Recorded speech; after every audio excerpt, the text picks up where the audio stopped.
A presentation on ULIP policies. So friends, আজকে আমরা ULIP policies এর ওপর একটা প্রেজেন্টেশন দিতে চলেছি। এটা আমি দুটো ভিডিওতে কভার করব। এটা হচ্ছে ফার্স্ট ভিডিও। এতে আমি চারটে প্ল্যান কভার করব: এন্ডাউমেন্ট প্লাস, নিবেশ প্লাস, এসআইআইপি আর পেনশন প্লাস। আর আরেকটি ভিডিওতে আমি কভার করব ইন্ডেক্স প্লাস। এগুলো সবার আগেই নিউ লাগবে এখন, ঠিক আছে? যেমন নিউ এন্ডাউমেন্ট প্লাস হয়ে গেছে। তো যাই হোক, ওটা একই পলিসি, একই ফান্ড, খালি নামটা চেঞ্জ হয়েছে। তো লেট আস বিগিন। তো আমরা একটু শুরু থেকে শুরু করি।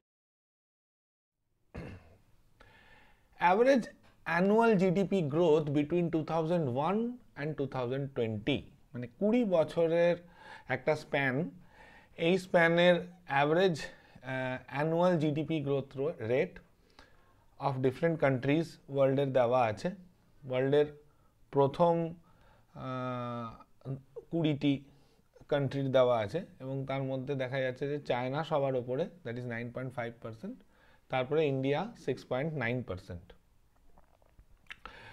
তারপরে ইন্দোনেশিয়া, তুর্কি, Argentina, Russia, Mexico, Korea, Brazil, Saudi, Australia, Canada, US অনেক নিচে, 1.3% মাত্র। কেন? কারণ কি, ওর এত বড় একটা বেস, মানে বেস ইকোনমিটাই এত বড় হয়ে গেছে যে সেখানে তার ওপরে, বা বেস জিডিপিটাই এত বড় হয়ে গেছে যে তার ওপরে গ্রোথ দেওয়াটা মুশকিল।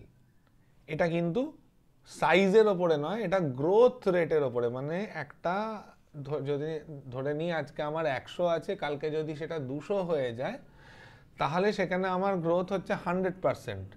আচ্ছা, কিন্তু কোনোটা যদি ধরো মানে 100-র ওপর 100 বেড়েছে তাই 100% গ্রোথ, কিন্তু এটাই 100 যদি 1000-এর ওপর বাড়তো, মানে ধরে নিলাম আমার বেস এখন 1000 আর আমি 100 বাড়িয়েছি, তাহলে অ্যাকচুয়ালি আমি কত পার্সেন্ট বাড়ালাম? অনলি 10%। তো বেস যত বড় হবে গ্রোথ রেট তত কম হতে থাকে। Slide. Proud moment: India to outperform China, US in real GDP growth in 2023 and 24, says IMF World Economic Outlook report. তো এই রিপোর্টগুলো বেরোয় বেসড অন ডিফারেন্ট স্টাডিজ। তো এখানে একটা IMF এর ওয়ার্ল্ড ইকোনমিক আউটলুক রিপোর্ট বেরিয়েছিল, যেখানে তারা ক্লেম করছে যে ইন্ডিয়া এই নাম্বার 1-এ চলে যাবে, যে আগের যে চার্টটা আমরা দেখেছি সেই চার্টে গ্রোথ রেটে নাম্বার 1-এ চলে যাবে, চায়নাকে বিট করে 6.3% এক্সপেক্ট করছে ওরা। তো এইটা হচ্ছে .com ক্রাইসিস। এটা হয়েছিল 2000 সালে। এই সময়টাতে যেটা হয়েছিল কি, হঠাৎ করে সারা পৃথিবীতে এরকম একটা ঘটনা ঘটেছিল যে কম্পিউটারে তখন ডেটটা, ইয়ারটা 2 ডিজিটাল লেখা হতো, মানে 98, 99 এরকম। তো ওরা দেখলো যে 2000-এ এসে তো ওটা 00 হয়ে যাবে। 00 হয়ে গেলে কম্পিউটারের সব টাইমিং গন্ডগোল হয়ে যাবে, কোনো কম্পিউটার ঠিক করে কাজ করবে না। তো এটা বিশাল বড় ক্রাইসিস তৈরি হলো সারা পৃথিবীতে। এটাকে বলে .com ক্রাইসিস। এবং সেই মুহূর্তে ইন্ডিয়ান কোম্পানিজ যেমন ধরুন উইপ্রো, ইনফোসিস, হ্যাঁ, এরা, TCS, এরা তখন সারা পৃথিবীতে এই প্রবলেমটা সলভ করেছিল। এটাকে বলে আউটসোর্সিং। আমরা এখান থেকে বসে, এবং আমাদের লোক বাইরেও ছিল, তো সেই সময় এই কোম্পানিগুলো খুব প্রফিট করেছিল, এই পুরো সারা পৃথিবীর .com ক্রাইসিস। তো সেই সময় কিন্তু আমেরিকাতে আইটি কোম্পানিগুলোর খুব খারাপ কন্ডিশন ছিল।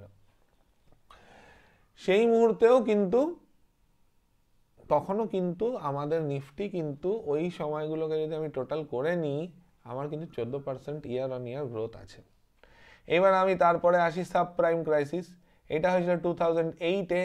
এটা আমেরিকাতে একটা বিরাট বড় গন্ডগোল হয়ে গেছিল, যে প্রপার্টি যে ভ্যালুয়েশনে লোন দেওয়া হয়েছিল তার থেকে প্রপার্টির ভ্যালুয়েশন পড়ে গেছে। এবার যখন বাড়িটা যদি সিজও করে নেয় ব্যাংক, সেই প্রপার্টি মানে টাকাটাকে পুরোপুরি কনভার্ট করতে পারছে না। আবার লোকে কি করেছিল যে এই প্রপার্টি বন্ডসগুলো আবার মার্কেটে ট্রেডিং করা আরম্ভ করেছিল। বিচ্ছিরি একটা ব্যাপার হয়েছিল, যাই হোক, ওটা বাদ দিন। তো সেই সময় 2008 সালে অনেকেরই মনে থাকবে শেয়ার মার্কেট ক্র্যাশ করে গেছিল খুব বাজেভাবে, হাফ হয়ে গেছিল নিফটির ভ্যালু। তো that was subprime crisis and this was pandemic crisis. তো এই সমস্ত ক্রাইসিসের পরেও দেখা যাচ্ছে কিন্তু আমার অ্যাভারেজ গ্রোথ রেট বরাবরই 14% আছে। তো কি করে আছে উই ডোন্ট নো, বাট আছে। তো সেক্ষেত্রে এরকম ভাবার কোনো কারণ নেই যে গত 25 বছর ধরে যদি এটা 14% দিয়ে থাকে, আগামী 10, 12, 15, 20 বছর যখন আমরা ভাবছি যে এটা ইন্ডিয়ার সবচেয়ে বড় মুভমেন্ট হতে চলেছে, কারণ ফার্স্ট স্লাইডে আমি দেখিয়েছিলাম যে ইন্ডিয়া সেকেন্ড নাম্বারে আছে গ্রোথ রেটে, কীভাবে চায়নাকে, তারপরে পরের স্লাইডে আমি দেখিয়েছিলাম কীভাবে চায়নাকে টপকে যাবে বলে সবাই অনুমান করছে। তো ইন্ডিয়া যখন চায়নাকে টপকে যাবে, তো সেক্ষেত্রে দেখা যাবে যে আমার যে এই যে আমার নিফটিটা আছে, নিফটিটাই আমার মানে অনেক বেশি compound annual growth rate দেবে, it will be more than 14%. So that is what we are looking forward to. Okay, next slide. Rolling returns for Nifty 50। এবার একটা প্রশ্ন আসতে পারে যে আপনি তো টোটাল ধরে টানা 25 বছরের অ্যাভারেজ করে দিচ্ছেন, হতেই তো পারে এর মাঝখানে কোথাও নিফটি, মানে ধরুন আমি এমন একটা লোক যে এর মাঝখানে কোথাও একটা কিনেছি এবং বিক্রি করেছি, সেক্ষেত্রে তো আমার লস হয়ে যেতে পারে। তো সেক্ষেত্রে আমরা একটা এখানে বের করার চেষ্টা করেছি যে এটা based on data as on December 15, 2021। তো এই রিসার্চগুলো করতে আমি আগেও বলেছি সময় লাগে, ফলে এগুলো একটা লং টার্ম ডেটা ধরে করা হয়। তো 2021 অবধি এটা করা হয়েছে। এখন এক্স্যাক্টলি এই মুহূর্তের ডেটা দেওয়া যাবে না, বাট ইট ইজ, মানে যেহেতু আমরা একটা বিরাট লম্বা স্প্যানের কথা বলছি 25 বছরের, তো এটা যথেষ্ট প্রমাণ করার জন্য যে, কারণ তার মধ্যে আমাদের ওই যে বললাম যে সাবপ্রাইম ক্রাইসিস হয়েছে, .com ক্রাইসিস হয়েছে, আরও অনেক কিছু এখানে লেখা নেই যেগুলো হয়েছে, যেমন প্রচুর ওয়ার্স হয়েছে, ঠিক আছে, প্রচুর যুদ্ধ হয়েছে, কার্গিল ওয়ার হয়েছে ওই সময়ে। তো এবার ব্যাপারটা হচ্ছে যে rolling returns for Nifty 50 tier index. তো আমরা প্রথমে দেখবো যে যদি 10 বছরের স্প্যান ধরি, যে কোনো 10 বছর, মানে এই 25 বছরের মধ্যে যে কোনো 10 বছর, ধরি আমি 2001 থেকে 2011 ধরতে পারি, কিংবা 2006 থেকে 2016 ধরতে পারি, কিংবা 2010 থেকে 2020 ধরতে পারি, যে কোনো 10 বছর আমি যদি ধরি, তো আমার এখানে দেখা যাবে যে 100%,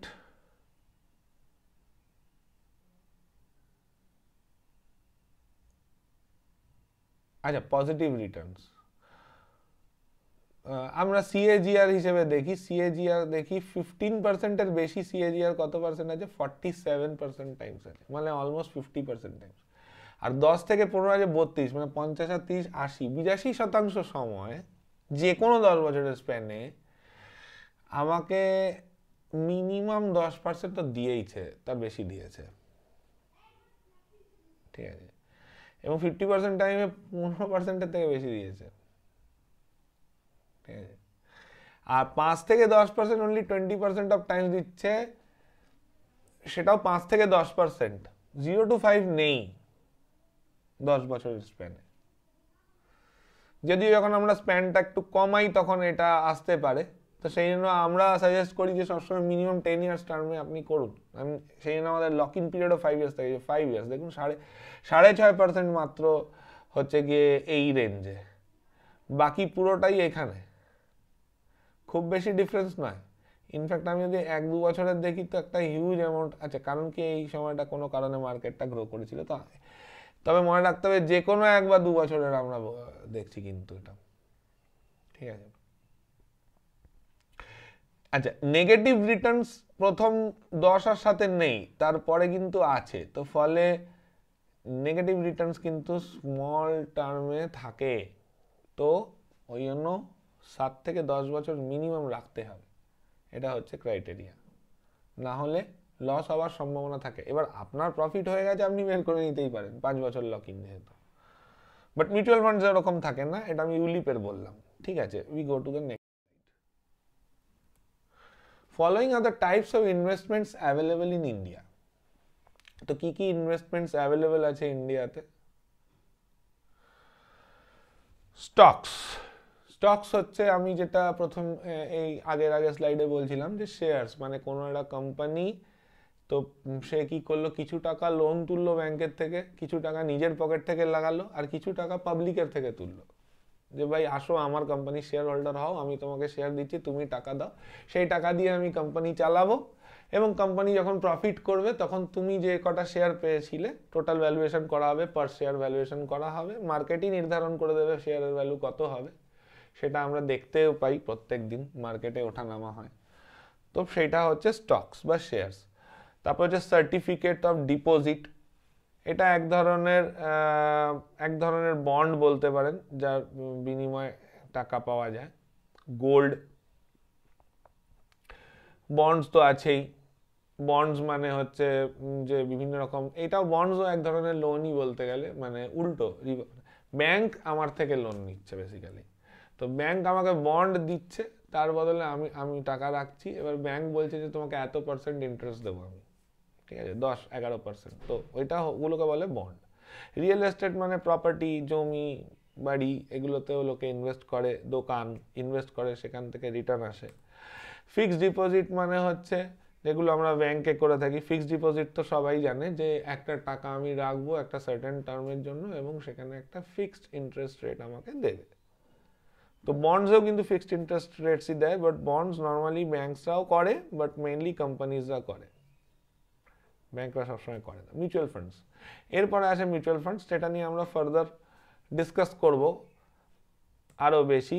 পাবলিক প্রভিডেন্ট ফান্ড, এটাও এক ধরনের টাকা রাখার জায়গা, যেখানে আমরা টাকা রাখি একটা হায়ার রেট অফ রিটার্নসে, এবং এটা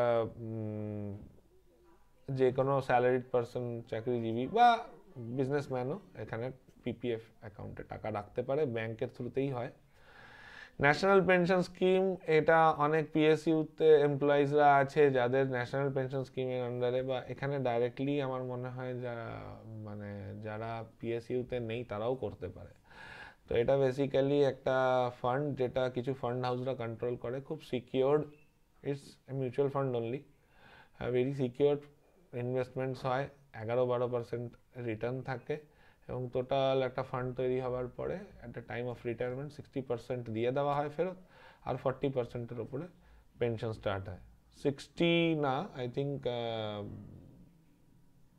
হ্যাঁ 60%, রাইট।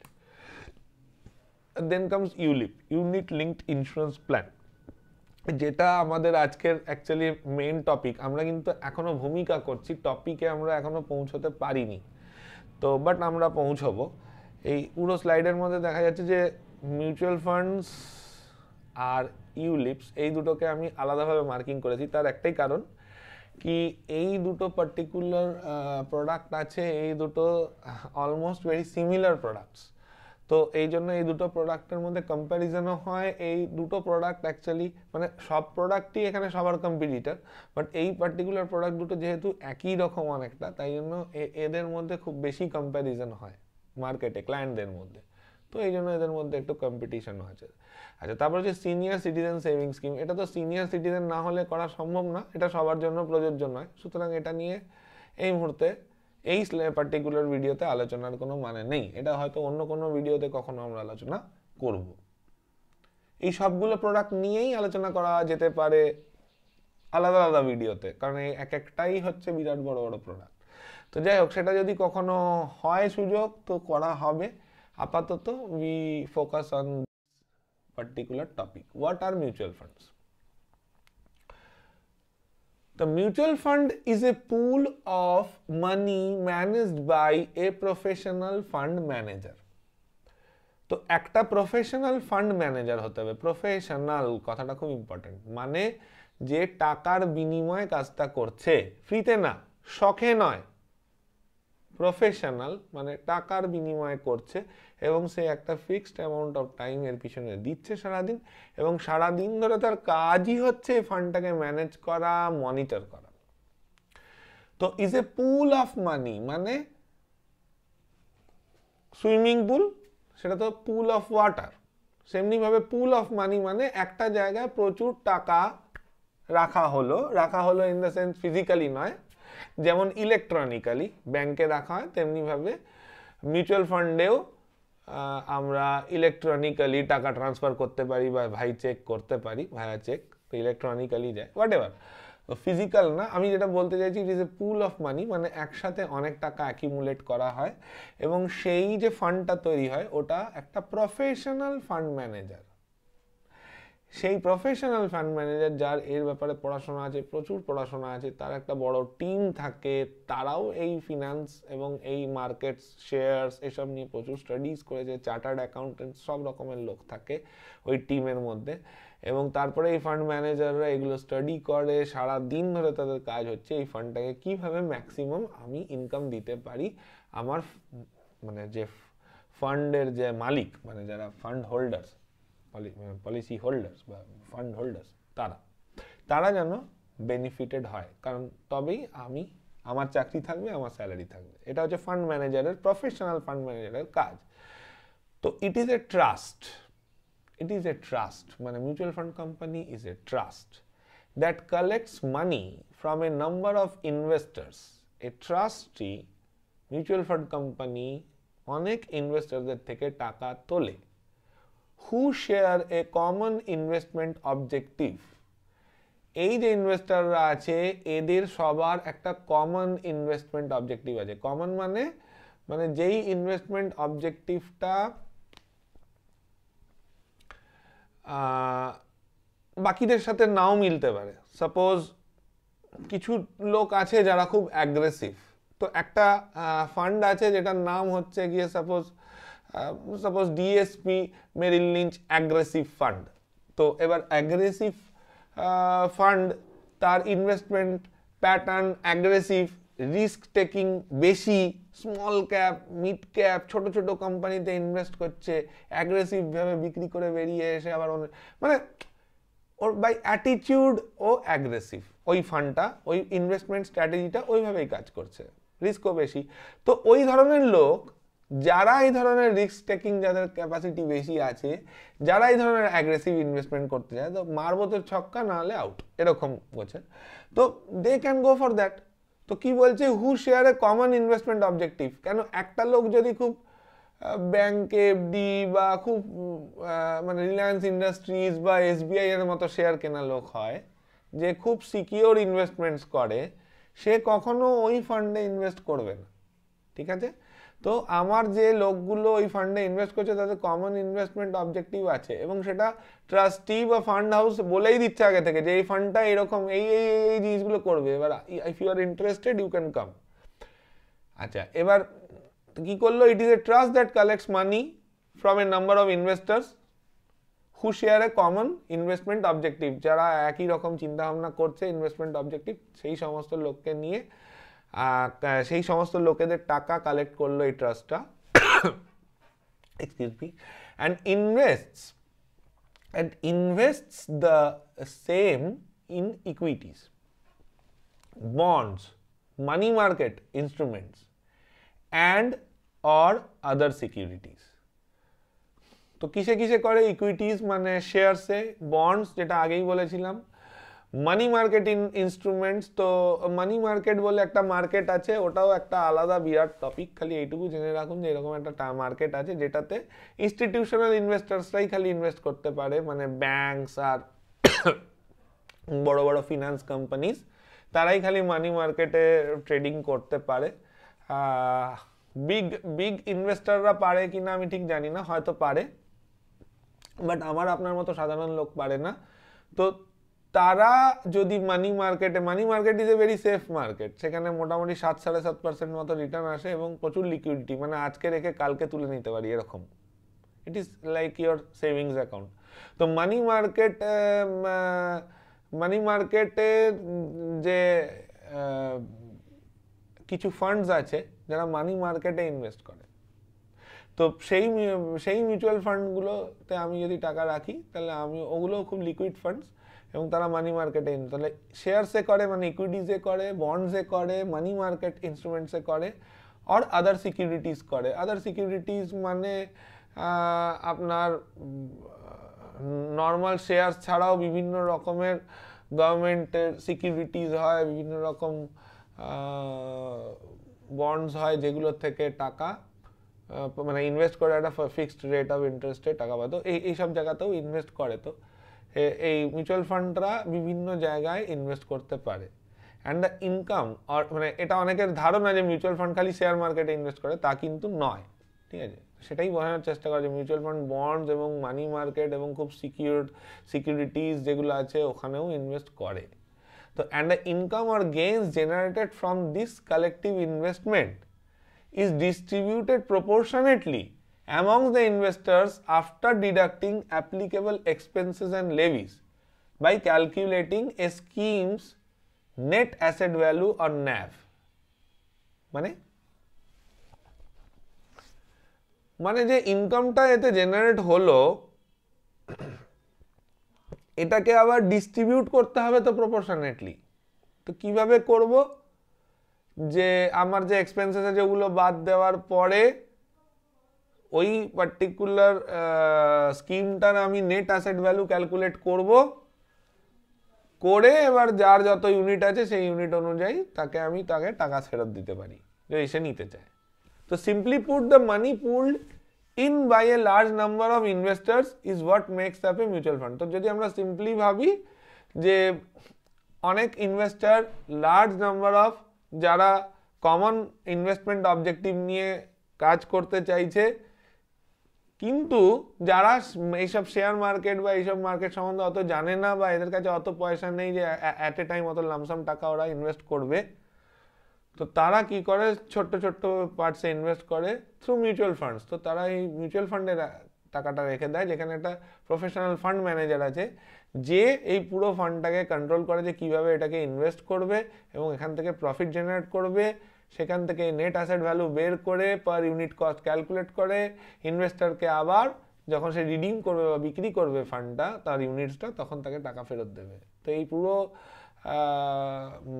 মানে এটাকে যদি আমি ইন এ নাটশেল বলি তাহলে কি আছে, ইনভেস্টার্সদের মানিকে যদি এক জায়গায় পুল করা হয় এবং সেটাকে প্রফেশনাল লোক দিয়ে ইনভেস্ট করানো হয়, তাহলে এটাকে আমরা মিউচুয়াল ফান্ড বলি, বা এই পুল অফ ফান্ডটাকে আমরা মিউচুয়াল ফান্ড বলি। এটা এক্সাম্পল দিই কি ন্যাভ কিভাবে ক্যালকুলেট হয়। এই এক্সাম্পলটা দিলে খুব ক্লিয়ারলি সবাই বুঝে যাবে। এটা আমাকে অনেকবার প্রশ্ন করেছে, স্যার ন্যাভ কি ন্যাভ কিভাবে হয়, কিছুতেই তারা বুঝতে পারে না। তো আমি তখন ভাবলাম অনেক ভাবতে হলো যে কিভাবে বোঝানো যেতে পারে।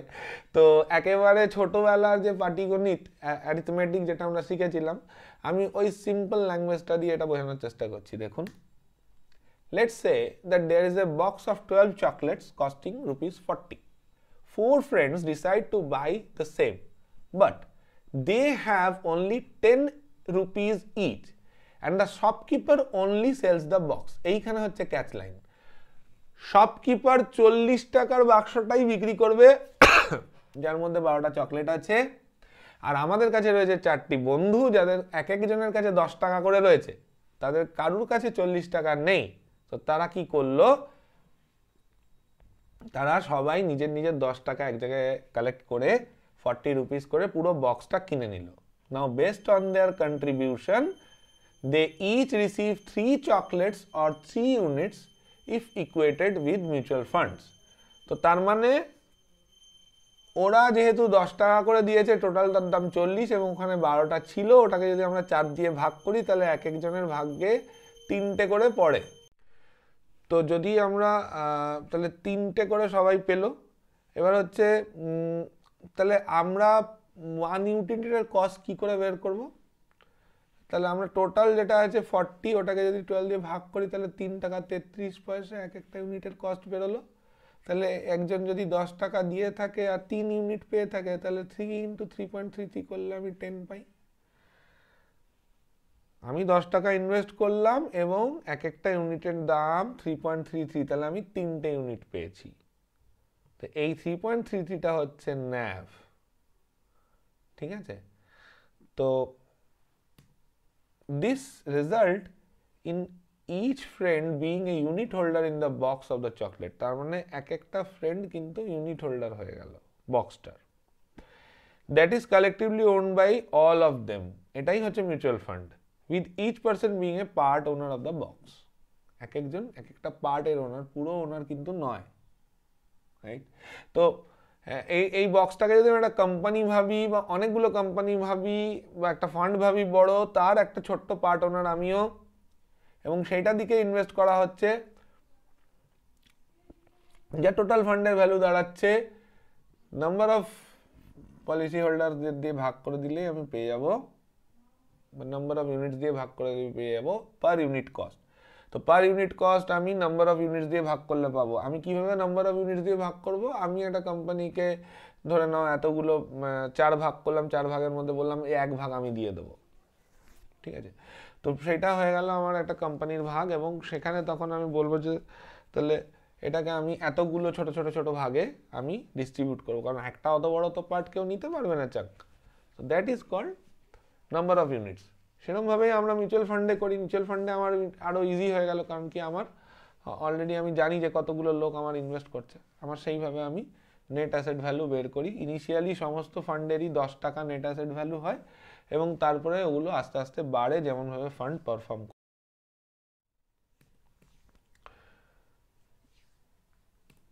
তো আমরা ন্যাভের এখানে একটা ডেফিনেশন দিয়েছি, ঠিক আছে? Net asset value on NAV. Just like an equity share has a traded price, a mutual fund unit has net asset value per unit. তা যেরকম আমার একটা শেয়ারের একটা দাম থাকে মার্কেটে, তেমনি ভাবে একটা মিউচুয়াল ফান্ডের ইউনিটকেও একটা শেয়ারের ইউনিটই ধরতে পারি। এটা হচ্ছে অনেকগুলো শেয়ারের ইউনিট মিলে হয় একটা মিউচুয়াল ফান্ডের ইউনিট। তো এইটার নেট অ্যাসেট ভ্যালু মানে পার ইউনিট কস্ট, আমরা ওটাকে পার ইউনিট কস্ট যেটা আছে সেটাকেই আমরা নেট অ্যাসেট ভ্যালু বলি, ন্যাভ বলি। ওকে, একটা মিউচুয়াল ফান্ডের একটা ইউনিটের দাম যেটা 10 টাকা থেকে শুরু হয় স্টার্টিংয়ে, এটাকেই আমরা ন্যাভ বলি, net asset value. The NAV is combined market value of the shares. এবার যখন এই combined market of the share, bond বা সিকিউরিটিজ যেগুলো আমার আছে ওগুলো যখন বাড়ে, তখন আমার ন্যাভটাও পার ইউনিট ভ্যালুটাও বাড়তে থাকে, ঠিক আছে? মানে টোটালটা বাড়লো মানে পার ইউনিট ভ্যালুও বেড়ে গেল, কারণ নাম্বার অফ ইউনিট তো ফিক্সড, আগেই করে নিচ্ছি আমরা যে আমার এতগুলো ইউনিট ছাড়া আছে মার্কেটে। তাহলে এবার হচ্ছে net of all expenses and liabilities plus income accrued divided by the outstanding number of units. তো আমার যা ইনকাম আছে তার থেকে আমার সমস্ত খরচা বাদ দিয়ে যেটা পড়ে থাকে সেটাকে নাম্বার অফ ইউনিটস দিয়ে ভাগ করলে আমি পেয়ে যাবো যে আমার নেট অ্যাসেট ভ্যালু বা পার ইউনিট ভ্যালু কত। The mutual fund is ideal for investors who either lack large sums or investments, or those who neither have inclination nor time to research the market yet want to grow their wealth. মানে যারা market, যাদের research করার time নেই, এবং যাদের কাছে বেশি পয়সাও নেই, তাদের কাছে অল্প অল্প পয়সা আছে, তারা ছোট ছোট ইনভেস্টমেন্ট করতে পারে মান্থলি, এরকম টাইপের।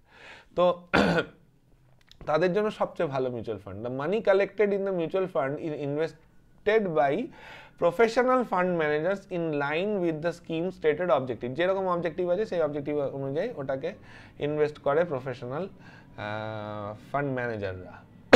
In return the fund house charges a small fee which is deducted from the investment. The fees charged by mutual funds are regulated and are subject to certain limits specified by SEBI, Securities Exchange Board. ঠিক আছে? তো ওরা যা ফিস নেবে, যা charges নেবে, সবই সেবি define করে দেয়। তো সবার ক্ষেত্রে মোরালে সেমই হয়। তার মধ্যে ফান্ড ম্যানেজমেন্ট চার্জেস কম বেশি ডিপেন্ড করে company to company, fund to fund. এবার আমরা আসছি এতক্ষণে আমরা আসছি যে তাহলে হোয়াট ইজ ইউলিপ। এবার যতক্ষণ না মিউচুয়াল ফান্ড বুঝছিলাম ততক্ষণ ইউলিপ বোঝা যেত না, মনে রাখতে হবে। তার কারণ কি, এই unit linked insurance plan is a multifaceted product that offers both insurance coverage and investment exposure in equities or bonds. তো বেসিক্যালি যদি একটা ইন এ নাটশেল বলি কি, ইউলিপ হচ্ছে একটা mutual fund. It is same as a mutual fund, but এখানে কিছু additional features দিচ্ছে যেটা মিউচুয়াল ফান্ড দেয় না। যেমন আমার ট্যাক্সে কিছু ছাড় দেবে, আমার লাইফ ইন্স্যুরেন্স কভারেজ দেবে, ঠিক আছে?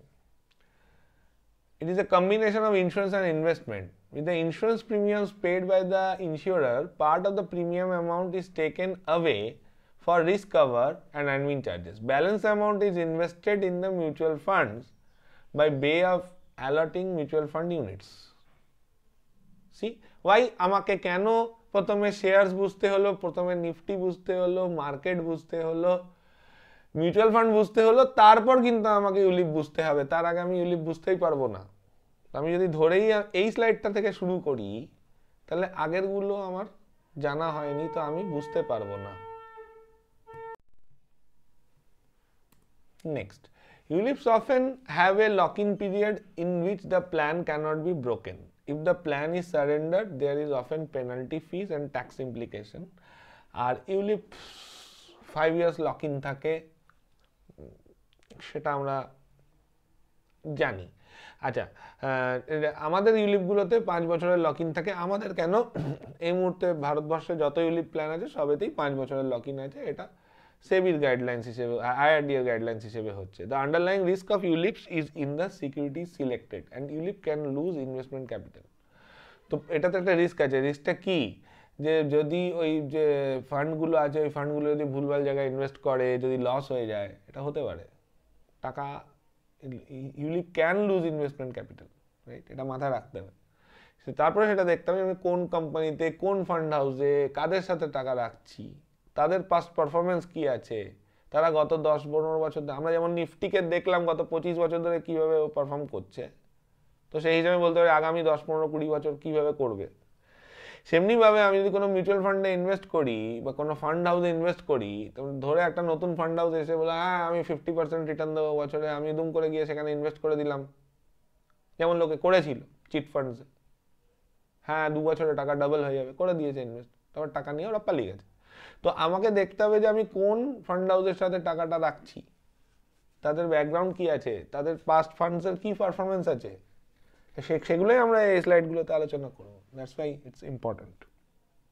A unit-linked insurance plan can be used for various purposes, including providing life insurance, building wealth, generating retirement income, and paying for education of children and grandchildren. A unit-linked plan, insurance plan, investment options are structured much like mutual funds, in that they pool investments with those from other investors. একই রকম ভাবে এরা fund পুল করে এবং তারপর সেটাকে invest করে, same as mutual fund. তো ইউলিপের 3টে পার্ট হয়। যদি প্রিমিয়ামকে ভাঙি, একটা পার্ট চলে যায় লাইফ ইন্স্যুরেন্সে, একটা পার্ট চলে যায় চার্জেসে, আর একটা পার্ট দিয়ে আমার ইউনিটস অ্যালোকেটেড হয় যে ফান্ডটা আমি অপ্ট করেছি তাতে। সিম্পল। ইউলিপের কি কি ফিচার্স আছে? গোল বেসড প্ল্যানিং করতে পারি, মাল্টিপল ইনভেস্টমেন্ট অপশনস, আমি অনেকগুলো অপশন আছে, অনেকগুলো ফান্ড আছে, লিকুইডিটি অ্যান্ড ফ্লেক্সিবিলিটি, 5 বছরের লক ইনের পরে যখন খুশি টাকা তুলতে পারি, আমি ফান্ডগুলোকে এই 5 বছরের মধ্যেও একটা থেকে অন্যটাতে সুইচ করতে পারি, বছরে 4টে সুইচ ফ্রি, ট্রান্সপারেন্সি, এগুলো ভেরি ট্রান্সপারেন্ট, ট্যাক্স বেনিফিটস তো আছেই। ইউলিপ প্ল্যান্সে up to 2.5 lakhs rupees of premium yearly, মানে মান্থলি 20,000 SIP যদি কেউ করে আপ টু ম্যাক্সিমাম, তাহলে তার maturity will be tax free provided 10 times insurance coverage থাকে। Okay, next unit linked insurance plan ULIP. তো এটাকে আমরা কি কি ভাগে ভাগ করেছি? Market linked returns, death benefits থাকছে যেটা মিউচুয়াল ফান্ডে থাকে না, ইনভেস্টমেন্ট অ্যান্ড ইন্স্যুরেন্স বেনিফিট তো আছেই, ইনভেস্টমেন্ট বেনিফিটসও আছে, maturity benefits, tax benefits, partial withdrawal. How to choose a ULIP? একটা ইউলিপ আমি কিভাবে চুজ করব? আমাদের নর্মালি ইউলিপসের 4 রকমের ফান্ড হয়: equity fund, debt fund, balance fund আর লিকুইড ফান্ডস। লিকুইড ফান্ড যেটা মানি মার্কেটে ইনভেস্ট করে, ব্যালেন্স ফান্ড যেটা balance of a debt, equity and liquid, আর ডেট ফান্ড তো ডেটের মধ্যেই ম্যাক্সিমামটা ইনভেস্ট করে, ইকুইটি ফান্ড ম্যাক্সিমামটা ইকুইটিতে ইনভেস্ট করে, কিন্তু তার কিছু পোর্শন ডেট থাকে। তো সেমনিভাবে তো how to choose a ULIP, track the performance. First হচ্ছে track the performance of the ULIP returns, মানে গত 4-5 বছরে কি রিটার্ন দিয়েছে সেটা ট্র্যাক করো। চুজ দ্য স্কিম সুটেবলি, যেটা তোমার সাথে ম্যাচ করে, ইকুইটি ফান্ডে যাবে না ডেট ফান্ডে যাবে, ব্যালেন্স ফান্ডে যাবে, কিসে যাবে। Aggressive investors can take ULIP with equity fund scheme. যারা অ্যাগ্রেসিভ ইনভেস্টার আছে তারা ইউলিপ নিতে পারে যেগুলো একেবারে 100% ইকুইটিতে ইনভেস্ট হয়, ঠিক আছে। তো মডারেট ইনভেস্টার্সরা যাবে হচ্ছে ডেট ফান্ড স্কিমে যাবে, আর কনজারভেটিভরা যাবে হ্যাঁ সরি মডারেটরা যাবে হচ্ছে combination of equity and debt, মানে হচ্ছে ইটস ব্যালেন্সড। আর যারা কনজারভেটিভ তারা যাবে ডেট ফান্ডসে। Keep an eye on the expense charge in the ULIP, এটাও খুব important. There are various charges allocated, সেগুলো দেখে নিতে হবে। চুজিং ইন্স্যুরেন্স কোম্পানি, তুমি যে কোম্পানিতে যে ফান্ড হাউসটা চুজ করছো সেটাও very important. Different types of charges, premium allocation charges, mortality charges for death, premium allocation charges, এটা ইটস যে প্রিমিয়ামের যে কোন পোর্শনটা কোথায় যাবে তার জন্য একটা চার্জেস কাটে অ্যালোকেশনের জন্য, ফান্ড অ্যালোকেশনের জন্য। ফান্ড ম্যানেজমেন্ট ফিস, এটা মিউচুয়াল ফান্ডরাও নেয়, তো আমরাও নিই।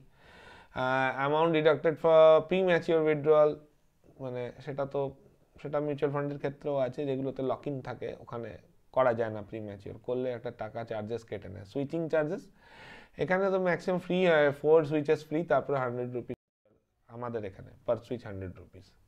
সেলিং ফিচার্স, সুইচ অপশন, যেটা বললাম যে আমার ধরে নাও একটা ইউলিপে একটা না একটার বেশি ফান্ড অপশন থাকে। যেমন মিউচুয়াল ফান্ডে কি হয়, কি একটাই ফান্ড আছে, একটা ফান্ডের হাউসে আন্ডারে অনেক ফান্ড থাকতে পারে, কিন্তু সেই ফান্ডগুলোতে একটার মধ্যে থেকে আরেকটা সুইচ ওরকমভাবে করা যায় না, সেটাতে কিছু চার্জেস অনেক ক্ষেত্রে লাগে, বাট ওটা ইনবিল্ট ও প্রোডাক্টের মধ্যে থাকে না। বাট আমাদের এখানে কিন্তু এটা ইনবিল্ট আছে প্রোডাক্টের মধ্যে, এই ফান্ডগুলো। সেই ফান্ডে যে ইনভেস্টার আছে সে তার রিস্ক অ্যাপেটাইট অনুযায়ী সে চুজ করতে পারে যে কোন ফান্ডটায় সে যাবে, কোন প্ল্যানটায় যাবে সেটা তো আলাদা, এবং প্রত্যেকটা প্ল্যানের ভেতরেও আবার অনেকগুলো করে ফান্ডের চয়েস আছে।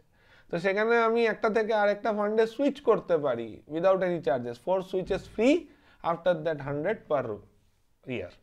লক ইন পিরিয়ড 5 ইয়ার্স আমাদের ক্ষেত্রে আমরা জানি। Know that it is long term investment, সবসময় আমি প্রথম স্লাইডে দেখিয়েছিলাম যে নিফটি কিন্তু 10 বছর বা তার ওপরের স্প্যানে গেলে তখনই দেখা যাচ্ছে আমার হাইয়েস্ট রিটার্ন আসছে, 0 to 15% যে রিটার্নটা আসছে সেটা সবচেয়ে বেশি আসছে কিন্তু আমি যত লং টার্ম করব তত। আর 25 বছরে তো আমরা দেখেছি 14%-এর ওপরে দিচ্ছে। তো investment in ULIP should be done for long term as equity markets provide good return over a period of time. These should not be treated as short-term investment options. There are several investors who surrender the ULIP units when market crash. Market যখন খারাপ হয় তখন তারা ইউনিটগুলো বিক্রি করে, আর market যখন ভালো হয় তখন তারা কেনে। তো একটা ঠিক উল্টো অ্যাপ্রোচ করে তারা, এবং তারপর তারা সবসময় লসে থাকে। It is the time where one should invest. তো সবসময় আমরা লং রানের জন্য ইনভেস্ট করব। এরপর হচ্ছে high charges for ULIP in initial years. ইউলিপে কিন্তু যে চার্জেসগুলো থাকে ওগুলো এমনভাবে থাকে, প্রথম 2-3 বছরে একটু চার্জেস বেশি থাকে, তারপরে কিন্তু প্রায় জিরো হয়ে যায় অলমোস্ট।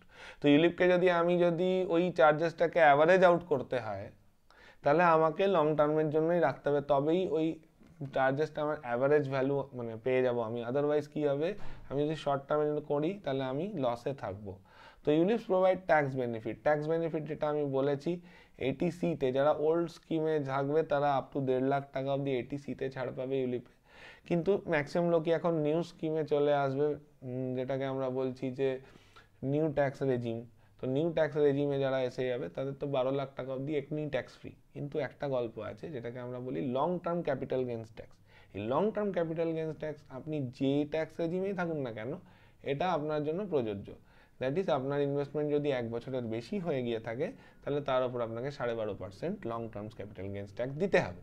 কিন্তু ইউলিপের ক্ষেত্রে দেখা যাচ্ছে যে আমাকে long term capital gains tax দিতে হবে না up to 2.5 lakhs annual investment in ULIP plans. তো কনক্লুশন কি বলছি, যে unit linked insurance plan provides an option for investment along with insurance cover. However, investment in such ULIPs should be done with long-term investment objectives.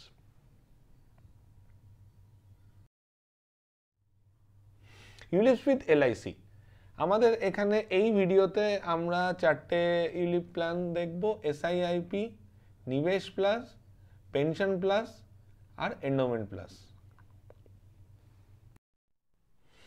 So প্রথমে আমরা দেখব endowment plus.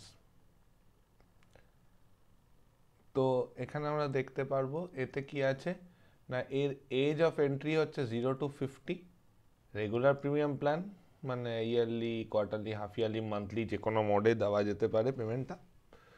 Minimum monthly premium 3,500, death benefit 10 times of annual premium or fund value whichever is higher, আর maturity benefit হচ্ছে fund value. এরপর হচ্ছে SIIP, age 0 to 50, regular premium plan, minimum monthly premium 3,500, death benefit 10 times of annual premium or fund value, maturity benefit fund value plus refund of mortality charges. এই যে আমরা আগে আমরা দেখেছি যে মর্টালিটি চার্জেস কাটা হয় ফর ইন্স্যুরেন্স কভার, সেই টাকাটা ফেরত দিয়ে দেওয়া হবে এই পলিসিতে যদি আমার ম্যাচুরিটি হয়ে যায়, যদি ডেথ না হয়। ঠিক আছে, তারপর হচ্ছে guaranteed addition 5% to 25% of annual premium every 5 years, প্রতি 5 বছরে 5 থেকে 25% অফ দি অ্যানুয়াল প্রিমিয়াম এখানে গ্যারান্টেড অ্যাডিশন হয়। নেক্সট হচ্ছে নিবেশ প্লাস। নিবেশ প্লাসের হচ্ছে এজ গ্রুপ 0 to 70, এটা একটা সিঙ্গেল প্রিমিয়াম প্ল্যান, এখানে মিনিমাম সিঙ্গেল প্রিমিয়াম 1,25,000 টাকা রাখতে হয়, death benefit 1.25 Times or 10 times of premium or fund value, যেটা আমার বেশি হবে সেইটা দেবে। ম্যাচুরিটি বেনিফিট ফান্ড ভ্যালু, আর গ্যারান্টেড অ্যাডিশন হচ্ছে every 5 years 3% to 7% of annual না, সিঙ্গেল প্রিমিয়াম হবে, এটা single premium every 5 years.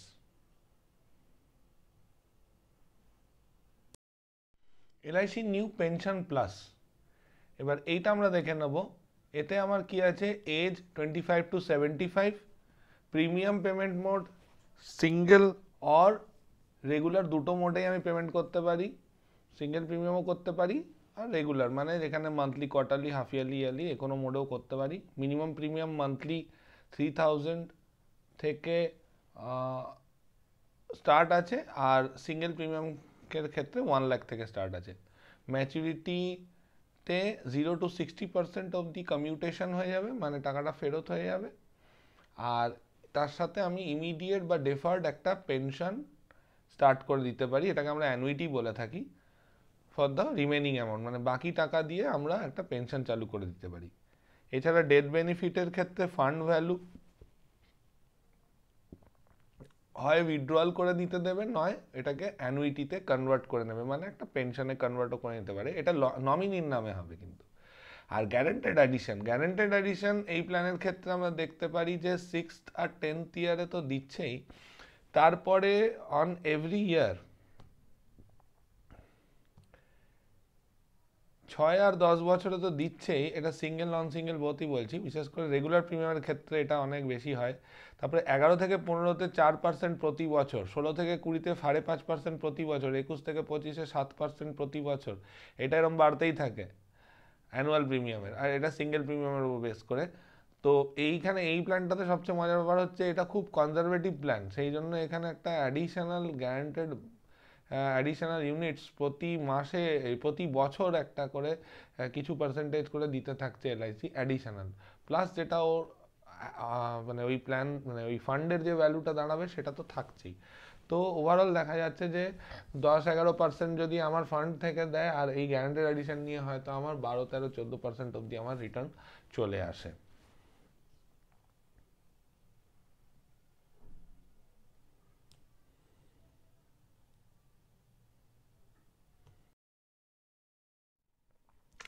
Funds, এই ধরনের ফান্ডগুলো আমরা ইউজ করি বন্ড, সিকিউরড, ব্যালেন্স আর গ্রোথ ফান্ড। গ্রোথ ফান্ডই হচ্ছে যেটাতে হচ্ছে আমাদের ম্যাক্সিমাম হচ্ছে ইনভেস্টেড ইন লিস্টেড ইকুইটি, দেখো 80% অবধি আমরা ইনভেস্ট করে দিই ইকুইটিতে, আর বাকি টাকাটা আমাদের এই ব্যালেন্সড আর সিকিউরডে থাকে।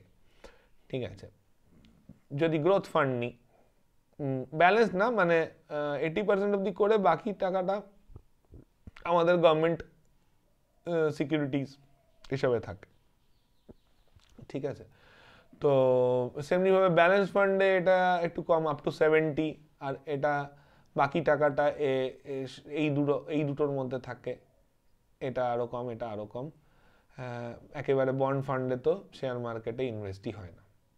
তো এই 4টে অপশানই আছে, যেটা খুশি আমি নিতে পারি। ওকে, তারপরে হচ্ছে গ্যারান্টেড এডিশন ইন এসআইআইপি। এসআইআইপিতে গ্যারান্টেড এডিশনটা দেখো 6, 10, 15, 20, 25 এইভাবে হচ্ছে।